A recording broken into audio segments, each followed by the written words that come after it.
Hello, and welcome to the Rossaround Backstage podcast, talking with artists, technicians, musicians, producers, directors, and all the interesting and talented people that make it all happen for you. Hi, everybody. This is Ross Pallone with the Rossaround Backstage podcast, and I'm here in my studio in Thousand Oaks with my good old friend Tim Heintz, who that I've known for, we were guessing, around 30 years or so. I'd say that's about right. And don't say old too much. Thank you. Okay, I'm going to try to stay away from old. He is a keyboardist, producer, composer, and arranger, and he's been very successful in this business, working in all kinds of different parts of the business. So we'll let Tim tell us about this, and he can tell us how he got into this business in the first place. Oh, goodness. Into the business. Well, let's go way back.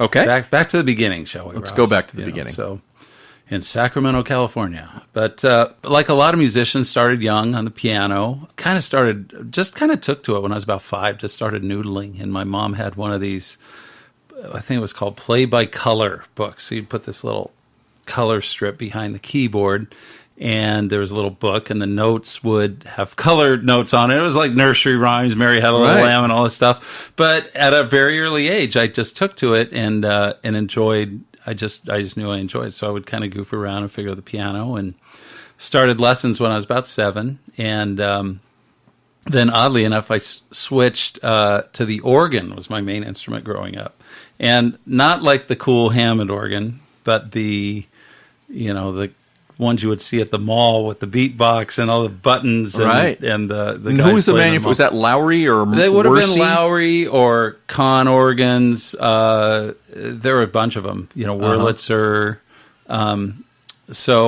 Anyway, that was kind of my main instrument, and I had a great teacher.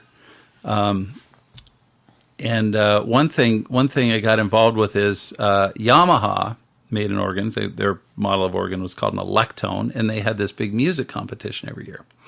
So it was called the Electone Festival, and that was like the big thing I would train for every year. You'd prepare a piece, and you would you'd play it for a panel of judges against other people, and it was a local competition sponsored by the music store, but then it would go to the regional competition on to nationals. So the one thing was, as part of this, you had to improvise a piece. So you'd have your prepared piece, and this is even, 9, 10-year-old kids had to do this, and they would give you a 4-bar melody, and you had to improvise a piece based on that, without working it out. They gave it to you that day? That right then. Oh, right then. Oh, okay. So, and you'd have to improvise. They had a little timer. You'd have improvise no more than 3 minutes or whatever. So my music teacher, who was great at instilling this creative thing, that's what we would practice. He'd do that for me every week.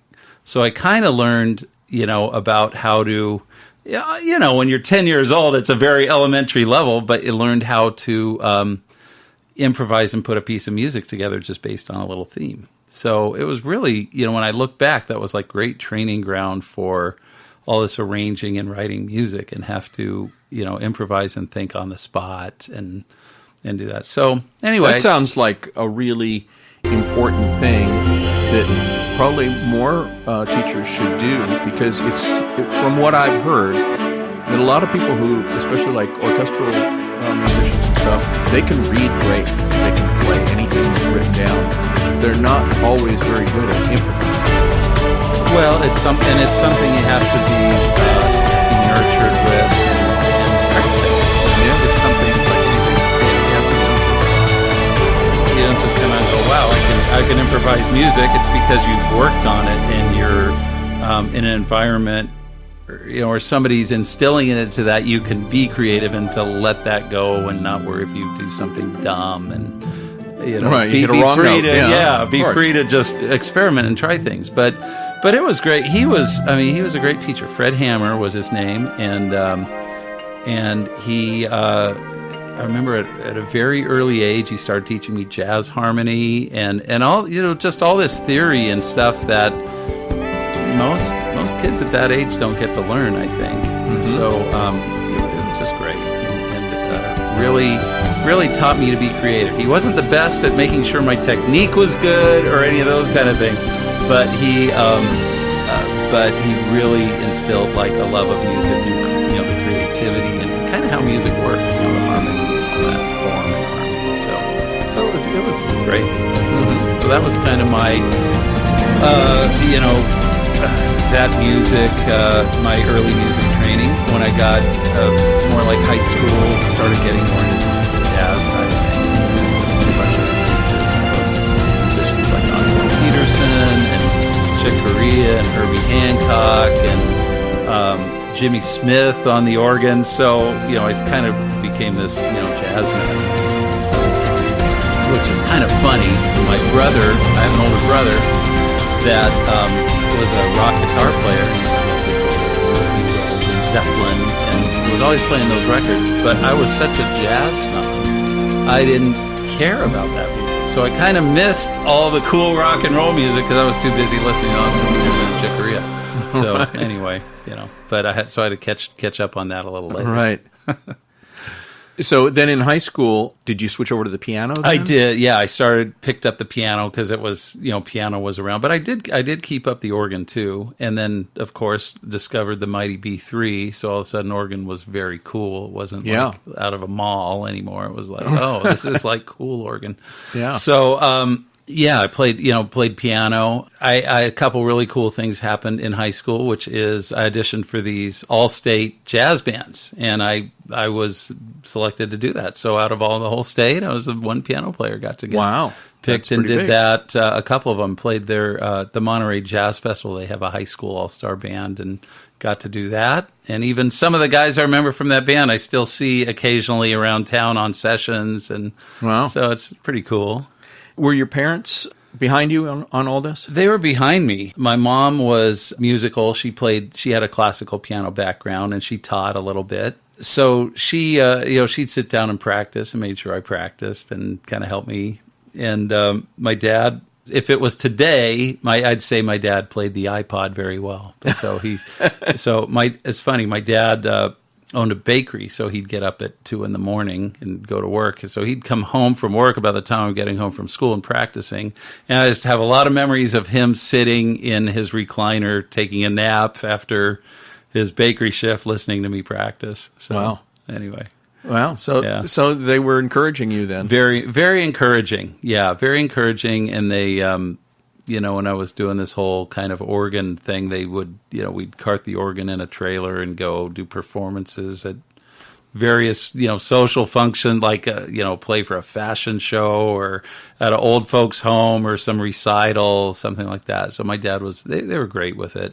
I did get the conversation though. Well, why don't you be an accountant just to fall back on? Right. So, had that as well. Thank God that didn't happen. It didn't happen, So I think that, finally they saw, okay, he's going to be okay. So. So you did play in some rock bands then in high school? Not really in high school. It wasn't until after. Wow. So it wasn't until after high school. And like I said, I was a jazz nut. So after, I came down to L.A. I went to college 1 year up in Sacramento and then moved down went to Long Beach State. Mm-hmm. And, I need to pay my way. So I need to figure out how to pay my rent and stuff. So first band I got in Hollywood, there used to be this thing called Musicians Contact Service. So you'd go down to Hollywood. Mm-hmm. It was right on Sunset Boulevard, this little office. And they had books, different books. So if you were a musician, you would fill out a resume on a keyboard player and put it in the keyboard book. Then they also had, these books, binders of bands looking for musicians. So I'd find the book of, looking for keyboard players. So thumb through there and found a couple numbers. So I call this one number. It's this band in East LA. So this band, it was called Best of Friends. I'll always remember it, Best of Friends. And it was two Latino brothers, George and Pepe, and they had this funk band. It was like a really cool, this was early 80s, so they played, a lot of funk music and just good, kind of post-disco dance music. But they played a lot of primarily, Mexican weddings and quinceañeras, stuff like that. So I get this gig, and so back up, I'm used to being in Sacramento where, if you're playing a wedding with a jazz combo, you're, making $30 or $40. So come down here to LA, they go, well, we kind of have this big band. It's, there's horns and everything. There's like 9-piece band, so we can't pay that much. Is $100 a night okay?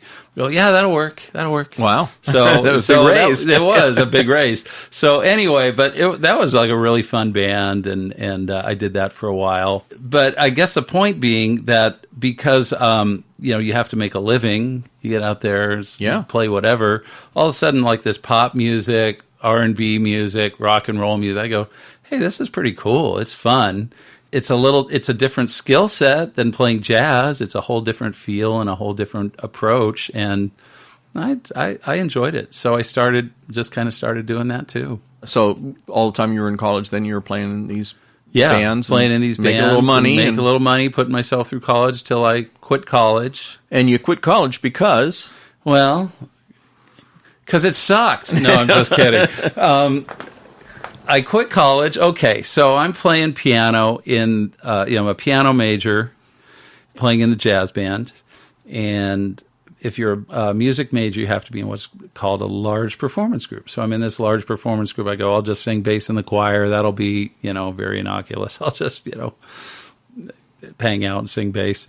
Came time for the Christmas concerts. 5 nights in a row of Christmas concerts at this church. So I get the teacher. I go, hey, I'm gigging every night. I'm playing music every night. Do I have to make all these concerts? Otherwise I'm going to lose money every night. He goes, well, too bad. If you miss one concert, you flunk the class. Well, so I ended up subbing out that week.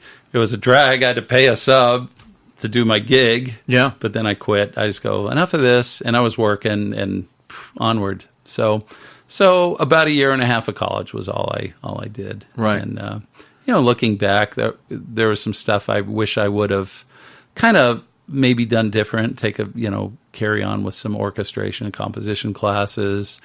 And more, really, I was so music focused at the time, I kind of missed the whole overall college experience. That might have been good to do, too. Mm-hmm. Take some other, broaden your mind kind of college stuff. But anyway, I was a music nut, so there you go. You were working, but that was a great time in the music business. So it's like there was lots of gigs out there. There was. Yeah. I think about it. At that time, you could be a musician coming up, and you were, you could work 5-6 nights a week and play a wedding on the weekends, and who knows what else. Working all the time.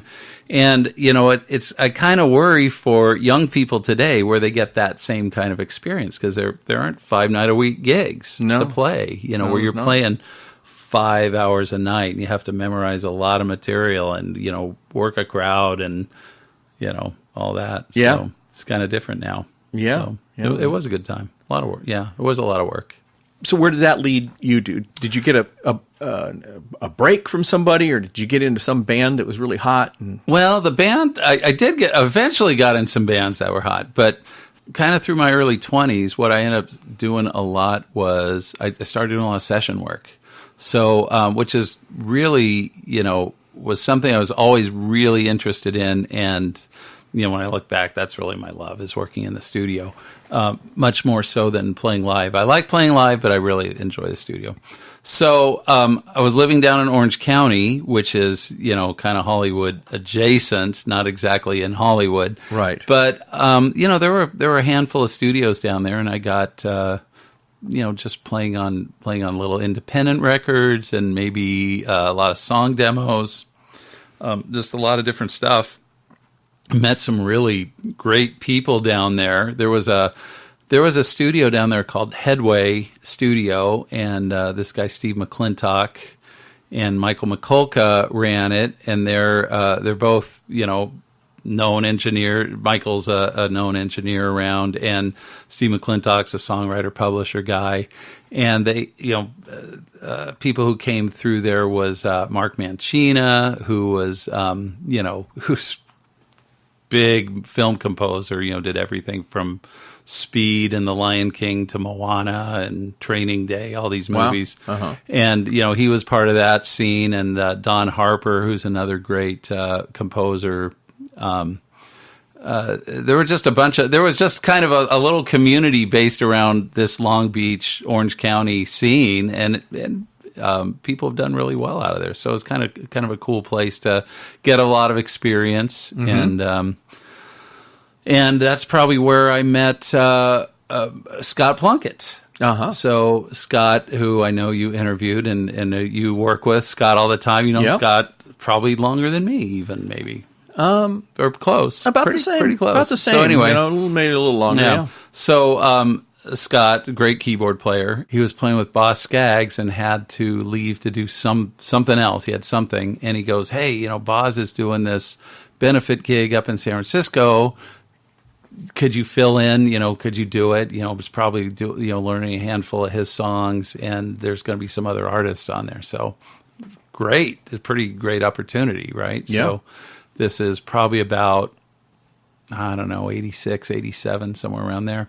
So it was this big benefit in San Francisco on the pier, or Pier 39, I think, and it's like, Boz Scaggs, Santana. I forget who else was on, but right. It was this exciting. Had a hit record? Oh, Boz was really big. Yeah. This was like after Silk Degrees and stuff. 'Cause I think Silk Degrees was like 78 or 79. Yeah. Boz was, big. But I'll never forget that. So this is like my first time playing with a big artist like that. So and I think Scott was on it. I was just playing second keyboard. That's what it was. Oh, okay. Scott was on it. They need a second guy. So we're like backstage, and kind of a little huddle before you go out on stage, and all of a sudden I had to disappear. I was so nervous. I just had to go puke real quick, and I was like, "Tim, where'd you go?" So I'm good. But I was so nervous. Yeah. Wow. So anyway. Wow. But yeah, Scott was kind of a pivotal guy in my career too, because he turned me on to that, and then a little while, probably the next year or so, he turned me on to Michael McDonald's gig, because he used to play with Michael, and he left, I think, to do Don Henley, so kind of referred me to that, and that was great. I did Michael's gig for about 5 years, and then it was around all that time that we met. Yeah, so, well, we met immediately when you joined Michael, because I was already working for Michael at that time. Yeah, it's funny. You probably remember I forget what the session was, but I came to David Pack's studio for something, and you were engineering, and introduce, say hi, and you go, "Yeah, I work with Michael McDonald." I go, "Oh, I want to be playing with Michael McDonald." And you go, "No, you're not." And I go, I said it like that. You kind of did. I go, jerk, "No, really." You're a little bit of a jerk, but that's why I love you. So, and I go, "No, I am." He goes, "Well, I would know. You're not." And I go, "No." Yeah, I go, "Scott," and so he goes, "Okay, we'll see." Well, then 2 weeks later, we're at rehearsal or whatever. Yeah. But it was pretty funny. But we did that, and then we worked on, you and I, we worked with John Tesh a lot. Yes. And I think when I first met John Tesh, maybe it was Terrence Elliott or something that referred me to him to do some technical stuff. I think I did. Or it might have been me. It might have been probably you. Me. Maybe it was you. Yeah. Because I knew Terrence before you. Right. Because you used to play in a band with Terrence. You started working for John and me, with me, and then I think Terrence came into the picture because John needed a guitar player. Maybe. And then I think you recommended Terrence. Maybe. Yeah, I think that's what it was. But anyway, somehow it's all good. But I think when I first started with John, it was just like to do, like help him with his computer or something like that, and then ended up doing a lot of arranging work for him and stuff like that. So. You helped us out a lot on the Red Rocks. Right. That was a cool record. We went and, You had to help us out. We had to do a little string support. A little post-production work. A little help with those strings. A little sweetening. Yeah. I see. What else? Oh, yeah. Another artist I got to work with a lot was Chaka Kahn, which I think I brought you in on for a couple tours, too.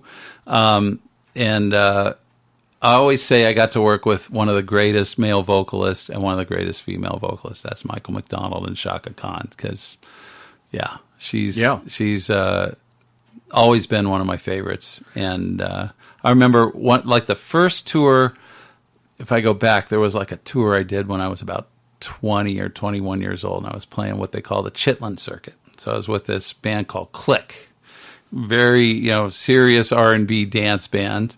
And I remember one time we opened up for Chaka Kahn, and it was like her first solo album tour. And I was just in awe, because it was like Hiram Bullock and Steve Jordan. I don't remember the band, Anthony Jackson, these like incredible musicians playing with her. Oh God, one day that would be incredible to play with her. And then it happened. Yeah. So, Well, I remember the time that you brought me in to mix front of house for Chaka.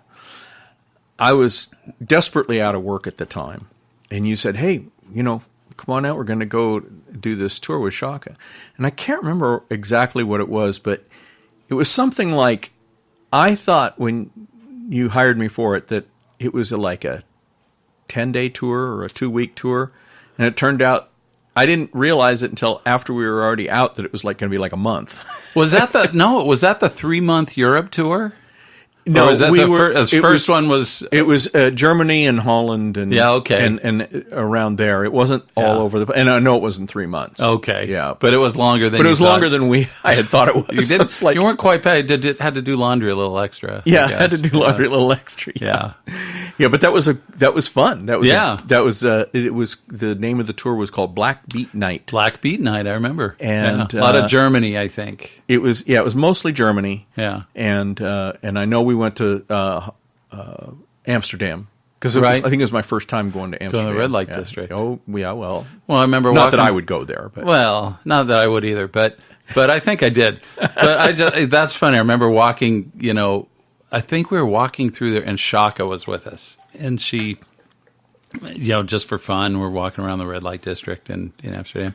And, she's got her wild hair and all that. And I just remember looking in this one window, and there's a girl sitting in the window, and, with the same hair. And I was like, wait, that looks like me, whatever. It was crazy. Anyway, it was Chaka. But that was a fun tour because it was something really different, because I think there was 4 bands on the bill, and we were second from the top band. And we used a pickup horn section every night. Right. Which you were the MD. Right. And you had to deal with that. Yeah, it was a little tricky. Sometimes they were better and sometimes not so good. Yeah, sometimes not so much. So good. It's like, you guys can lay out there. Yeah. Yeah. And we would, I guess after the first couple nights, we never did sound checks after maybe the first day, I don't think. Yeah. 'Cause there was no time. There's no time. It was just this do it. Big thing. Go. But that was a lot of fun. It was fun. I remember that very well. The great thing about her tour for me, being a player, so many tours, it's like, oh, we've got these arrangement, it's tight, it's the same every night, sounds just like the record. There's no room for stretching, improvisation. It's just very kind of set. That's the way a lot of touring artists are. It's very, very set. And Chaka, we had a 4-piece band: piano, bass, guitar, drums, 3 girl singers, and it was wide open. Sometimes a little bit too wide open. But you had the horn section that were reading. Well, we had the horn charts, section, so they just had to lay out. Yeah, they'd have to lay out or figure it out, or I'd have to give them some cues. But there were times when I was playing with her too, though we didn't have a horn section, and it was just, sometimes it would just be jam city, and a lot of fun for a musician. It was pretty incredible. I'm not sure maybe the audience loved it or didn't. I don't know. But I think that those audiences really loved everything. That was a fun tour. It was packed every night. Oh yeah. Still, when smoking was allowed inside, and I'll never forget that. It was very smoky in those arenas every night. Yeah, it was torture. No okay, fun. so besides Chaka Kahn, tell us about some of the other artists that you've worked with, or some of the record projects that you've been involved with. Let's see. There's another. I have all these not weird, but just different chapters of my career. So another chapter was my solo jazz artist stuff. Right. So you did a few records, right? I did 5. Wow. 5 albums, 3 albums here in the States and 2 albums in Japan. They called it contemporary jazz at the time. It was kind of the precursor to smooth jazz. So a little, not quite as smooth jazz, a little more improvisational. But I did, I did 3 records here in the States, 2 in Japan. Got a lot of radio play. There's one song called Dear Jackie that kind of a standard, really got still gets a lot of airplay to this day. Maybe we'll drop that in right here. Sure, why not? Why not?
So there you go.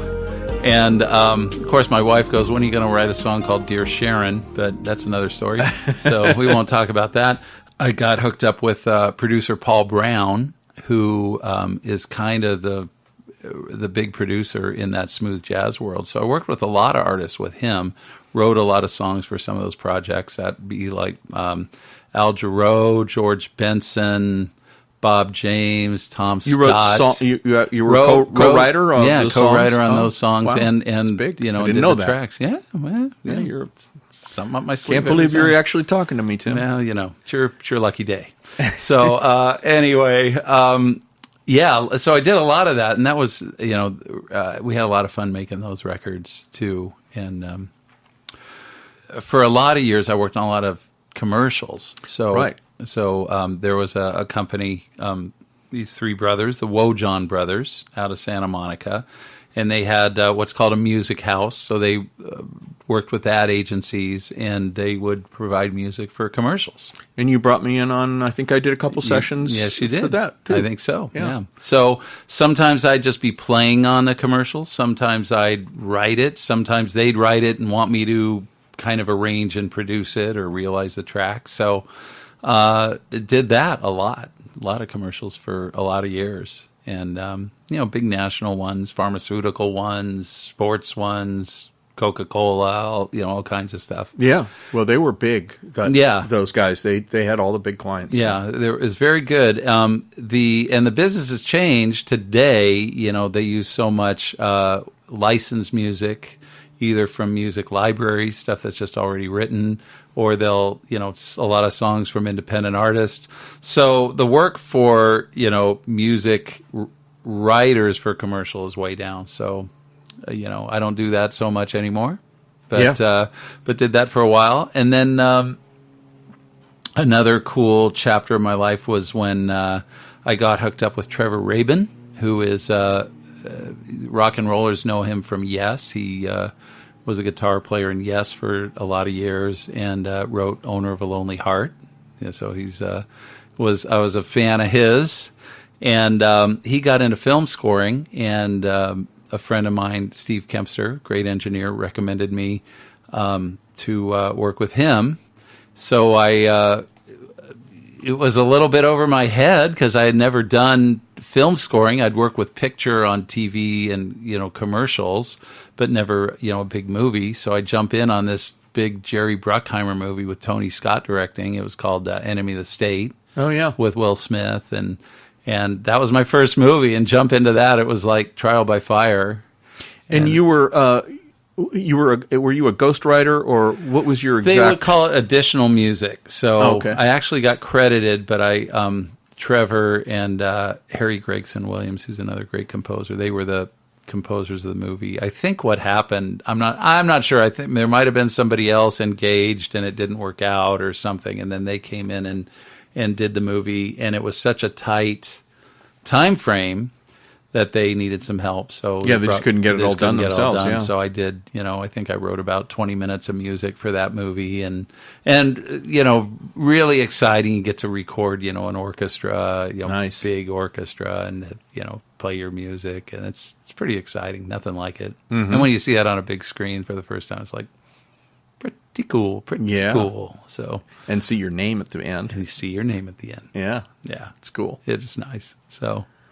You didn't pursue that after that, really, the film thing. I did it. I worked on a few films, and to be honest, I had a young family, and I was kind of busy doing other stuff. And when you get on a film, it kind of takes over. It's high pressure. Yeah. It's high pressure. It's money's good, and it's very cool to be involved in. I had 3 kids under 4 years old, and when I was involved in that Enemy of the State movie, it was, all encompassing. It was 12, 14 hours a day, 7 days a week. You're just grinding. Yeah. And I go, maybe that's not the life I want. Mm-hmm. So not to say, not exactly that it was something I turned down. It's just something I didn't really go after. Mm-hmm. And I was busy doing other stuff, so it was okay. But I did enjoy having been in that world for a little bit, and learned a lot. To be honest, learned a lot technically, and a lot of skills about how to work with an orchestra and how to get that big sound. And it's stuff I've used in a lot of other projects that aren't film related. Yeah. So after that, then after you did that film thing, where did your career take you then? Let's see. Well, that's kind of, I was doing some of these smooth jazz records, doing commercials, and just a lot of different things. But where I ended up landing, and it's kind of what I'm doing right now, is I do a lot of music for theme parks. So I do arrange and produce a lot of the music for Disney for their theme parks worldwide, and they're big shows, and it's really cool. You have a huge audience. They have the means to do things right. We'll go. I'm working on a show right now that we're going to go record. An 80-piece orchestra at Abbey Road Studio in London in January. So stuff like that. Cool. It's pretty cool. Yeah, and it's, I don't know. It's for me. It's kind of like a nice way to tie all these skills and experiences that I've had over my career, bring them all together. It's kind of a nice way to do that, and I'm enjoying it a lot. Now, those that music that you do for Disney and other parks too. And You've other done parks, Six Flags and some other. I've done stuff for Six Flags, Universal, and other parks. Yeah. Now, if that's like music for a parade or something, how do you know? How do you know what to write? It's like, do they tell you, okay, we want the parade to? Well, there is. Do this. So yeah, they like do. Storyboard or something. It kind of like that. There's a creative team. So you've got a creative director, you've got a show director. I'll probably work with a music producer. That's part of the creative team besides me, and we'll have what's called routining meetings. So you go through and they go, okay, we want, let's say it's a show for fireworks. Well, we want a big intro, and here's the song we want to use for that, and then we're going to go into these kind of themes, and here's a section we're going to have music about being young, and here's a section of music about falling in love, and here's a section of music about, having battles, and here's a section about journeys. So they'll kind of say, well, we want to use, these kind of songs, and here's some song ideas, but then they'll kind of turn me loose to say, make it work, put these songs together. And how. But did they have timing? Yeah, there'll be some timing. Say, well, maybe this section's 2.5 minutes, and this section's short. It's a minute and a half. And if it's a parade is actually very technical, because all this stuff, the timings of all, you have the different floats coming down the street, and they all have to kind of time out together. And there's a lot of technical stuff involved to get that all to work. But basically, there's kind of usually there's kind of a story or an idea they're trying to convey, and you're trying to, musically, emotionally make that work between, motion, energy, what the songs they want, and the timing they want. There's just a lot. It's a big puzzle to put together. Right, I would think so. Yeah. So before you go to Abbey Road to record this 80-piece orchestra, now will you demo this all out? Yeah, it gets all demoed out. So everything I do really, it's that's just kind of my workflow. Everything gets done in my home studio. And whether it's an EDM piece, or if it's a mock up a big band, or it's a rock and roll piece, or it's an orchestral piece, it's all just have all these different samples and because it has to go through a lot of approval and revisions. There's a lot of tweaking that goes on. Probably a lot of different people with their ideas or their opinions. Yeah, right? that's it. Yeah, it is, and that's that's part of the job, is navigating that, keeping trying to help them achieve their vision, putting you bringing your creativity to it, making that all work. And sometimes it's a little bit of a tricky balance. And you'll have some that works perfect, and then they'll change for some reason, and I don't mind if it's going to make the show better and make it work better. I'm happy to. That's just what it is. So it does have some similarities to working on a film. Yeah, because there's a lot of times when film composers work something out, they think they're happy with it, and everybody thinks everything's fine with it, and then they get in the studio to cut it with the orchestra, and then there's a director's there, and he goes, "Oh no, wait a minute, we're going to cut that part of the scene out or something." Yeah, now it was 3 minutes, now it's going to be 2, and it's something that has nothing to do with the music. Your music's fine, but you have to change it, because and you have to serve the greater master, which in the film that's the picture, and in a theme park show it's the storyline, or whatever the overall creative thing is to make it work. So it's it can be frustrating sometimes. I have to be honest, it can be frustrating, but like I say, at the end of the day, if it makes it better, if it makes the overall thing work better, then I can live with that. But if it's what I don't like is sometimes you get arbitrary notes, and it's like, well, I just don't like it, and it's like, well, why don't you like it? Well, I just don't like it. And that's not fun. Yeah, because then you got to try to read somebody's then mind. You don't know, or I'm just not feeling it, But when there's a reason, then it's much better, then you can deal with it. Now, when I think of these projects, I'm always picturing in my head, watching a Disney parade. But there's other things. Well, I also can relate to. I know at Disney I haven't seen it for a while, but I'm going to guess that they still have the big fireworks show every night. Right. And during that fireworks show, there's music played. Yep. And that's the kind of thing that you do. I do that too, yeah. In fact, when was it? Last year, opened at the Magic Kingdom, which is the big one at Walt Disney World, the big castle. We did the big show there, which is called Happily Ever After. And it's pretty cool. Yeah, we... The neat thing about it, too, is as opposed to when you're scoring for a picture, you have a picture and you're working music to that. On a fireworks show, you do the music and they do everything to that. Right. So I get to kind of dictate what's going on first. Yeah, you have more freedom. We do. We go back. There will be a lot of back and forth and tweaking, but initially the music's kind of driving it.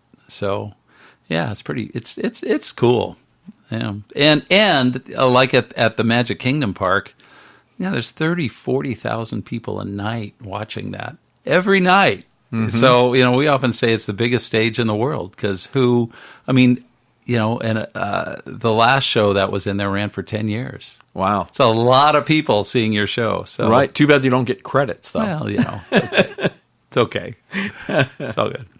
Well, everybody listening here knows.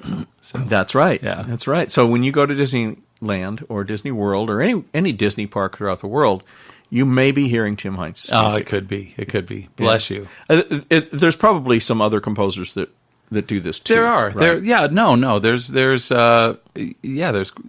several. A lot of composers do it.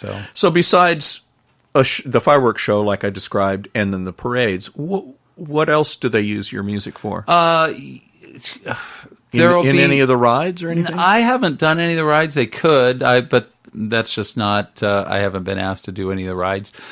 Sometimes there'll be like song and dance shows, with actors doing a show, maybe actors and then people in character costumes. And I do some of those as well. Mm-hmm. Sometimes there's a little. They'll have a little pop-up show. Oh, we did something for Guardians of the Galaxy because Disney owns Guardians of the Galaxy franchise. And so we did a fun show where we had to recreate a lot of the 70s rock tunes, and there was a little kind of a dance-off show they would do just on the street, and they would get kids involved to do this dance-off thing. But we had to take all these 70s tunes and make them sound legit 70s, and that was a fun job too. Yeah, so I get to do all kinds of stuff. Now, is that pretty much what you do exclusively now? It seems like that's all I'm doing these days. Yeah. It's they keep me pretty busy these days. It's been nice. Yeah. So and good people to work with, and it's just a good situation. Yeah. Enjoying it. Good. All right. Now, any of the tours that you went on, or any of the artists that you worked with in the studio that were particularly challenging or just particularly interesting that you would like to tell us about? Let me think.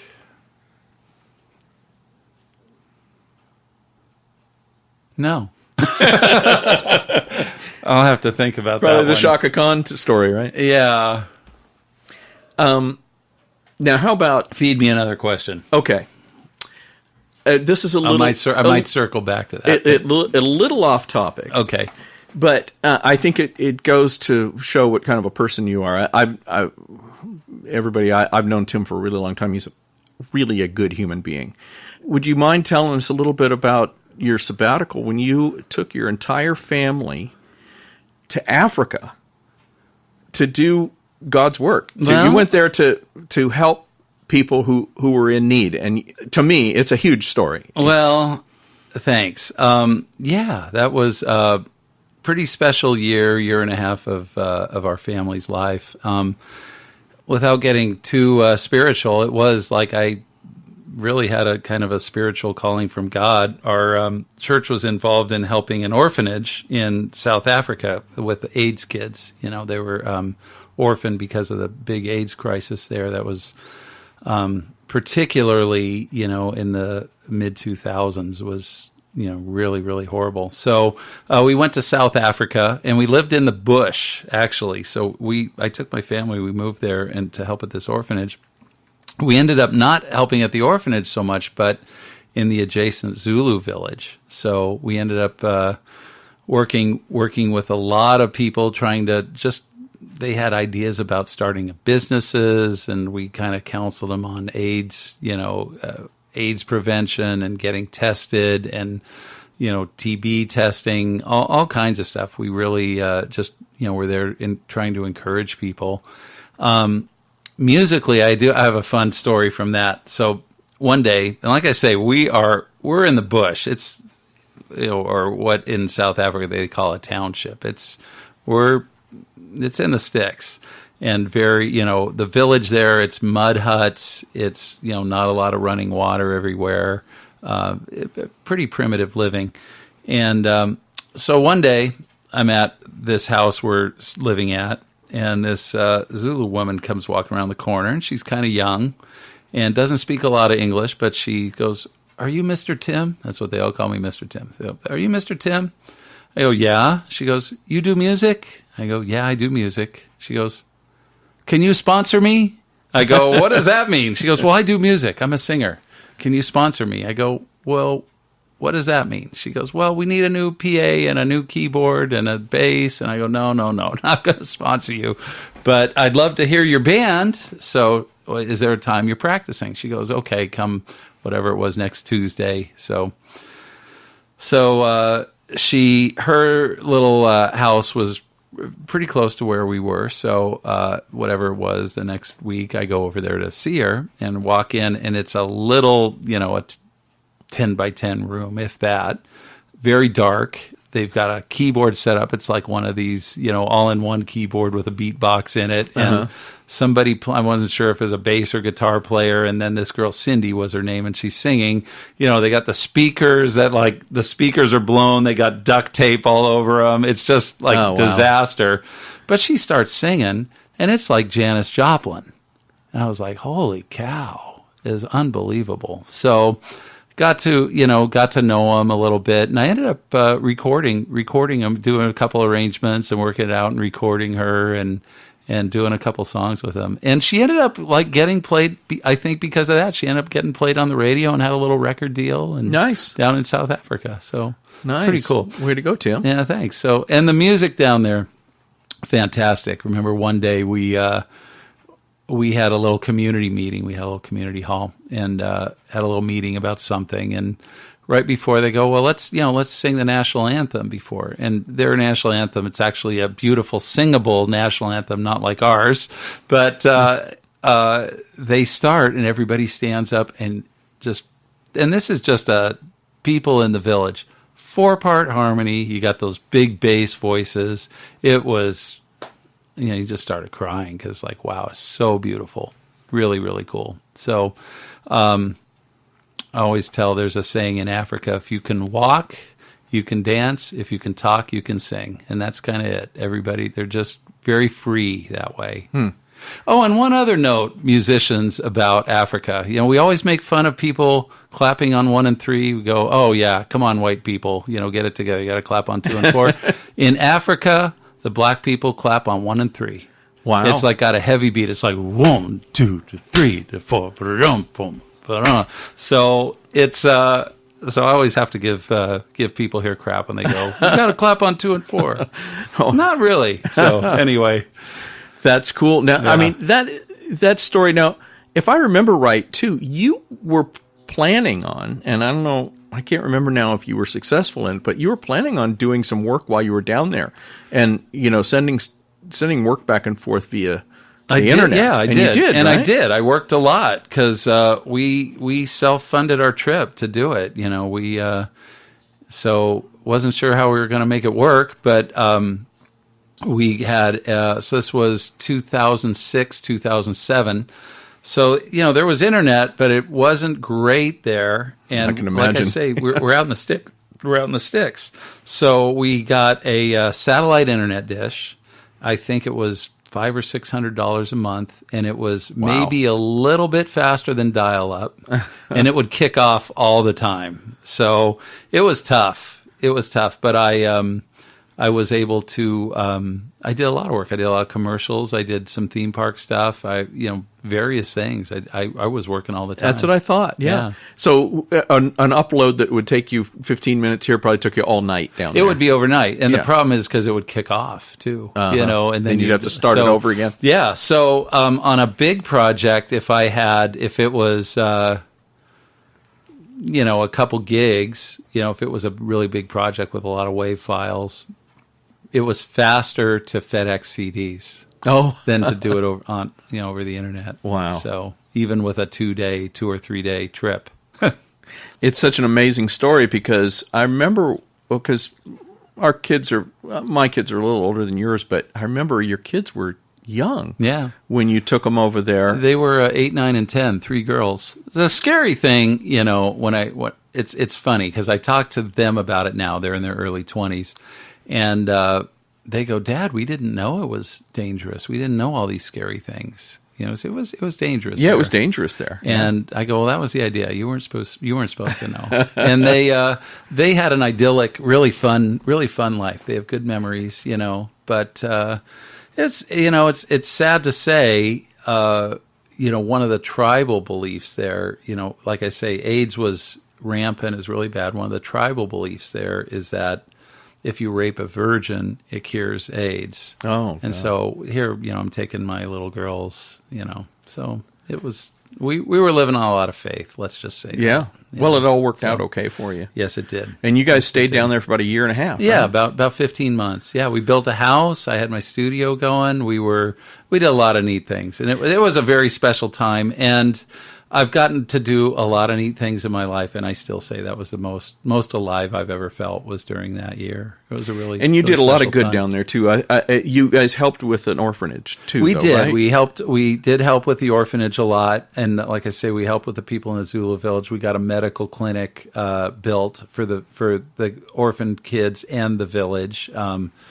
We built an amphitheater down there so we could have events, just to gather the community and help, like I say, help with little businesses and just. You built a house down there that you then gave to somebody? We gave. There's there's a woman living in it now who helps with the orphan. I think she does the bookkeeping for the orphans, and she, I think she adopted about 8 kids from the orphanage as a single mom, and she takes care of them in our house. So that's a nice legacy. Yeah, to leave. you guys did. So, well, like I've always known, you're a good person. You and your wife Sharon are really good people that have always done good things for people, including me. No.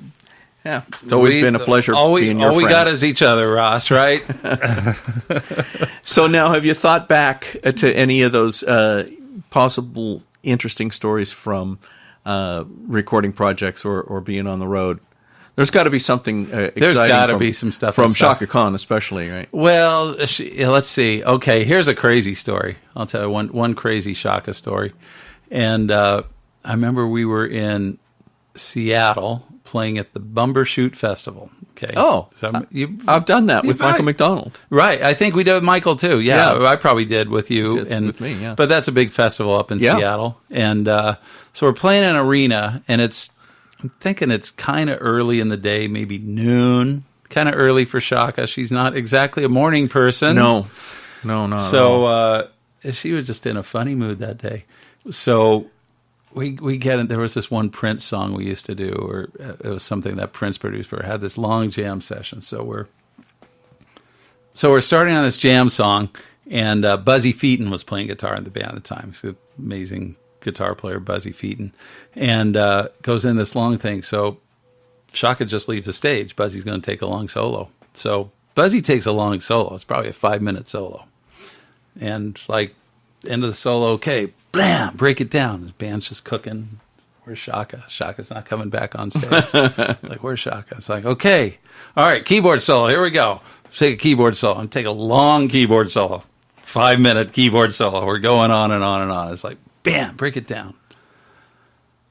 Where's Chaka? Come on, somebody go get Chaka. And same thing. A drum solo, bass solo. It was about a 20-minute thing, and finally she came out and finished the set.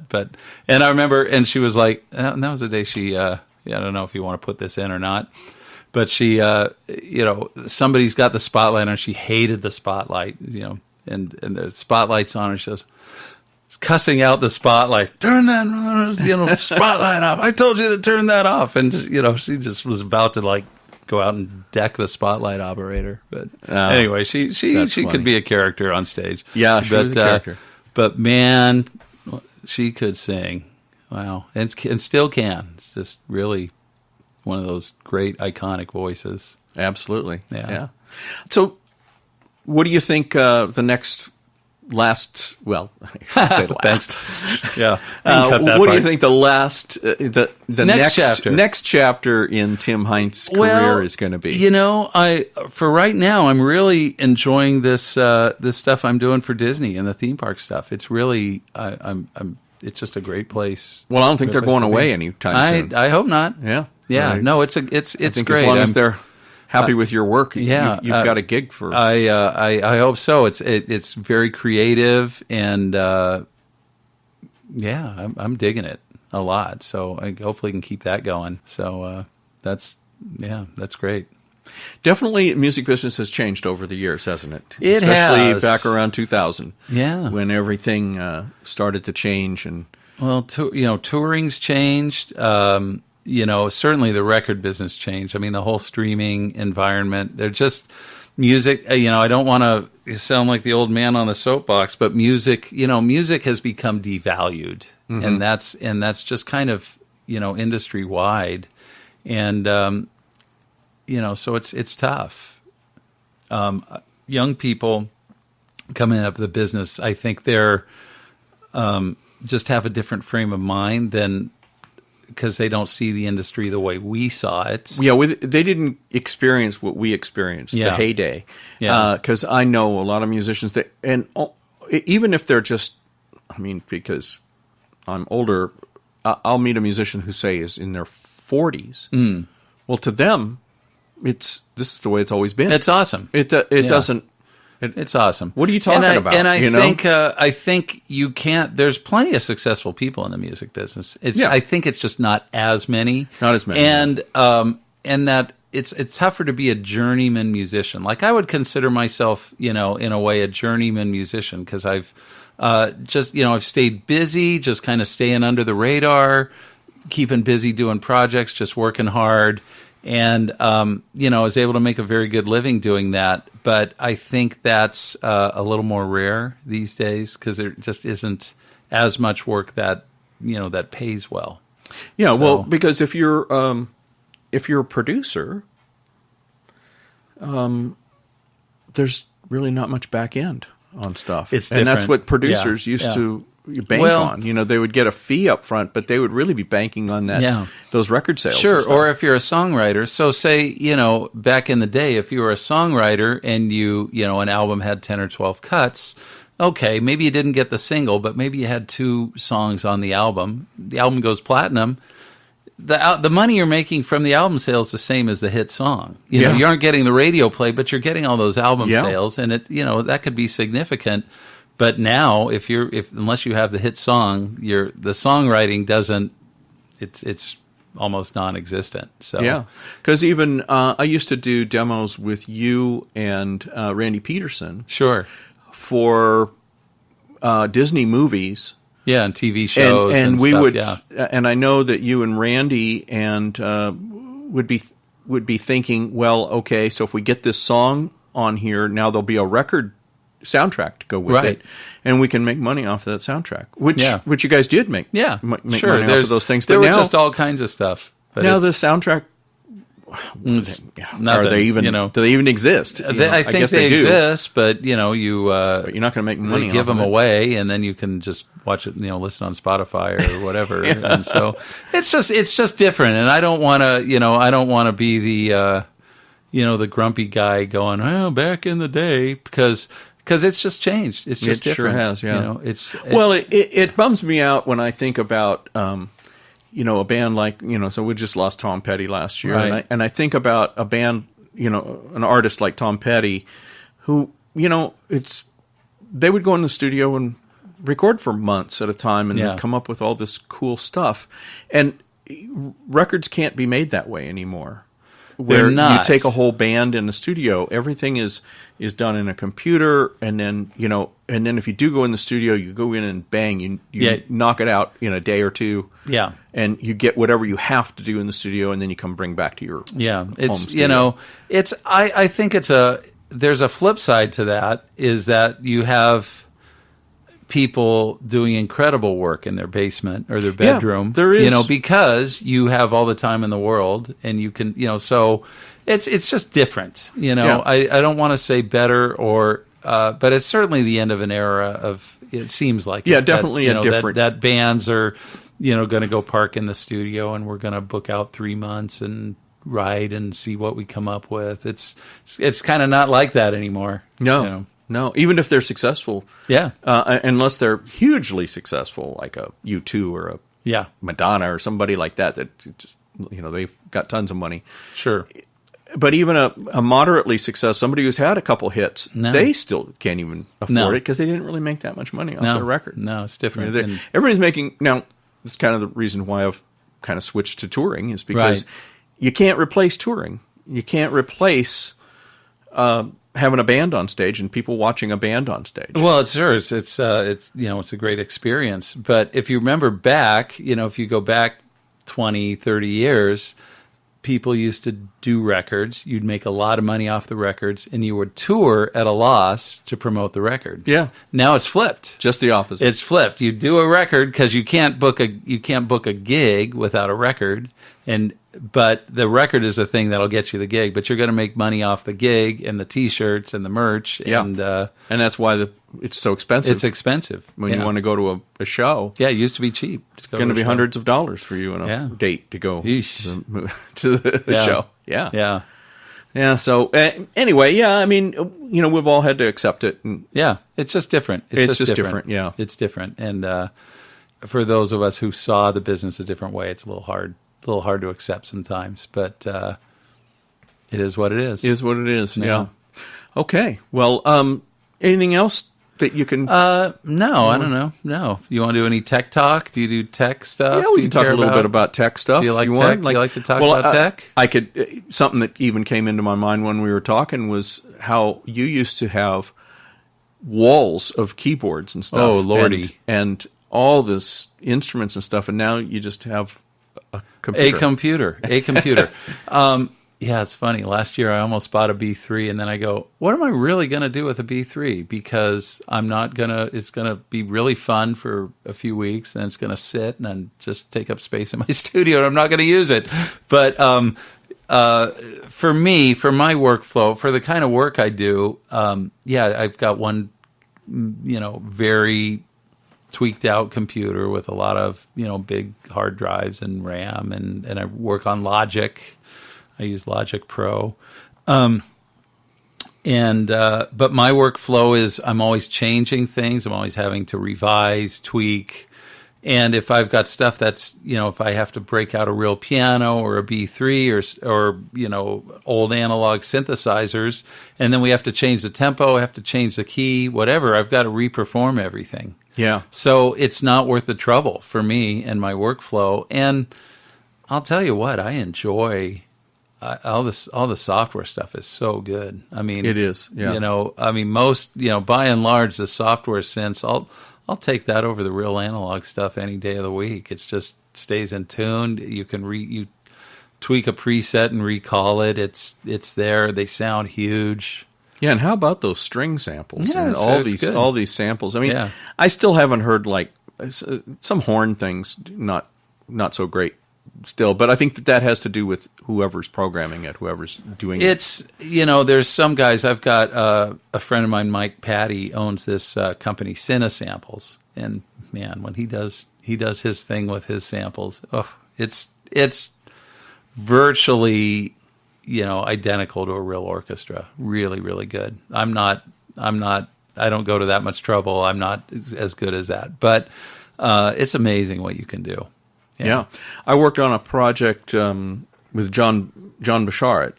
I did a film with him, and he was sending me stuff here to mix, and I was sending it back. And I remember calling him up and said, "Well, who was that harpist? Man, that harp sounded amazing." He goes, "I couldn't believe it." And he, "Oh, well, that's a sample."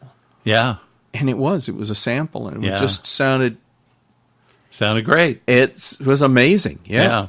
And I think a lot of it has to do with who's tweaking, who's playing. Yeah, too. It does. Because you got to play that stuff like a harpist would. First of all, you got to play it. There's two things. You got to play it like a harpist would. So if you're doing strings, you have to do what a string section would. You can't just grab a chord and some notes. You got to kind of voice it properly. You have to know how to make it work in an orchestra. Yeah. So. Other technical stuff, well, it's nice that we have fast upload and download speeds and everything. Yeah. That really helps, doesn't it? It's great. All right. Well, I think we've probably tapped out everything that we intended to talk about here, and I appreciate you coming over, and although you only live a few blocks away, it wasn't too big of a thing. And appreciate you and appreciate your friendship and all these years and all the good things that we've done with each other. Likewise, and good luck with your podcast. Keep it going. Tim. That's very cool, and all the good stuff you're doing. All right, it's good. So we'll say goodbye. See ya. All right, bye, folks. The Rossaround podcast wants to thank my good friend Tim Heintz for the original music that you are listening to now. We are currently looking for sponsors for the Rossaround Backstage podcasts. so that we can continue to bring you interesting stories like the one that you just heard. I can be reached through Facebook or email me at rosspallone@me.com. Thank you for listening.